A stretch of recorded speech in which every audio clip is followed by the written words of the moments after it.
shiny new ambulances are all ready to go outside the emergency healthcare unit in the Bulgarian capital, Sofia. The European Union gave Bulgaria extensive funding to upgrade its medical infrastructure. But the most urgent crisis is manpower, not machines. Bulgaria's doctors and nurses are massively leaving the country in search for better pay in Western Europe. An epidemic that left the country suffering from a drastic shortage of medical staff. 3 out of 4 Bulgarian medical students attempted to leave. The main target destinations are Germany, Austria and Scandinavian countries. KRISTINA Mancheva and Rudi Josef Jenner-von-Fergets are Sofia's emergency dream team. They've been working together for years now and took the decision to stay. The main problem is the lack of medical staff everywhere, but particularly in the emergency units. We're in dire need. We work with less than half the staff we really need. An emergency call interrupts our interview. We've got to hurry.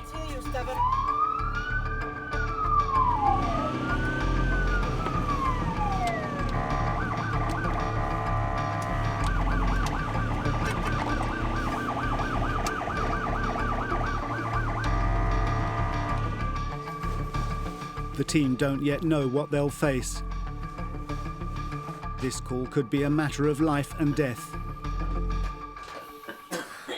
Here, in my chest, I feel something strange. It's like a huge weight. Just here, and I can't breathe. Roll up your sleeves. Lay down, my dear, lay down. A heart attack? The team uses its mobile electrocardiogram machine. Okay, my darling, there's nothing to worry about. There's nothing wrong with your heart. You should know that. Take it easy. Bulgaria is aging quickly. Medical needs are on the rise while the young working population leaves. The UN estimates that Bulgaria will lose 23% of its population by 2050. Germany alone has imported some 50,000 doctors from abroad. We have really good doctors in Bulgaria, and it really hurts to lose those colleagues. To those who left, I say, come back to your country, come back home, come back to Bulgaria.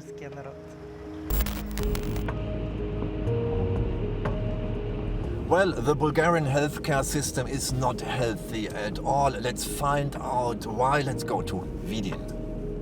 Vidin. This country town is emptying fast. It has the oldest average age in Bulgaria. Pharmacies are thriving. We have an appointment with Svetlana Miloslavova. She survived cancer, but following intensive treatment, she struggles now with elephantiasis.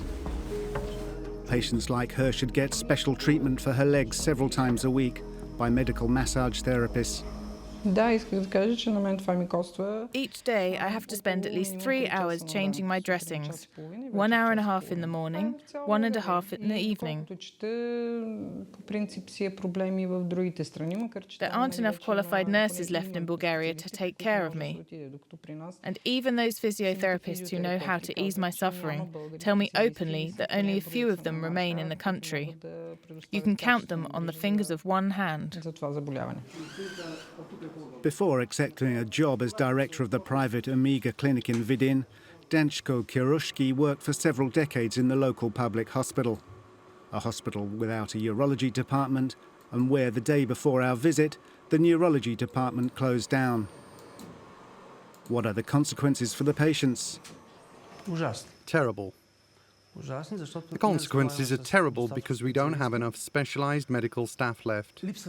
We're missing key medical departments, and the hospitals that still have these are some 60 to 100 kilometres from here. Before colleagues started to leave in droves, we had some 300 doctors in Vidin. Today that figure has shrunk to about 120.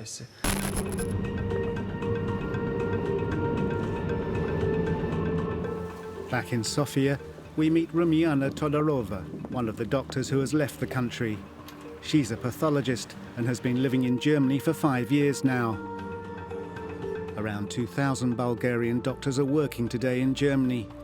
She's just visiting friends and family for a few days. Why did she take the decision to leave? Doctors aren't valued enough in Bulgarian society in general. So I asked myself if I really wanted to be exposed to this kind of contempt. It takes a lot of effort to become a doctor. I don't want to worry about losing my enthusiasm towards the medical profession or my motivation, given the fact we're dealing with a sick system where you're not paid as much as you should be and where you're not respected or recognized as you should be. But there's still some hope left for the Bulgarian healthcare system. We find it here, in the well-equipped university hospital in Sofia. Velina Gelgetcheva is head of the neurology department. Her recommendation as to how to heal Bulgaria's sick healthcare system: better pay for doctors, investment in up-to-date technology, and giving young doctors a 10-year career path in line with Western European competitors. I think young doctors should have freedom of choice. To become a top expert, it can be a good thing to choose working in another country. To accumulate knowledge and experience abroad, why not? I myself worked for 2 years in Germany, in Munich, before coming back to Bulgaria again. Last autumn, Bulgarian health workers took to the streets in protest, among them Alexander Farfarov, a 25-year-old neurologist. Protesters were demanding a minimum wage of €460 for nurses and at least €600 as a starting salary for doctors. The government promised to allocate some €100 million to healthcare, a large part of it to go towards pay rises.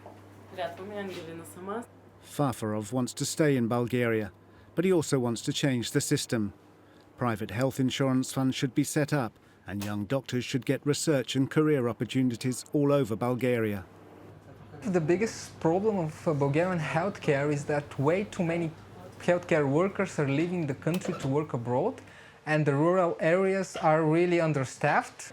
We have to make the rural regions more attractive to younger people so they can start their lives there. So this is not only as far as medicine and quality of education are concerned, but these are social things.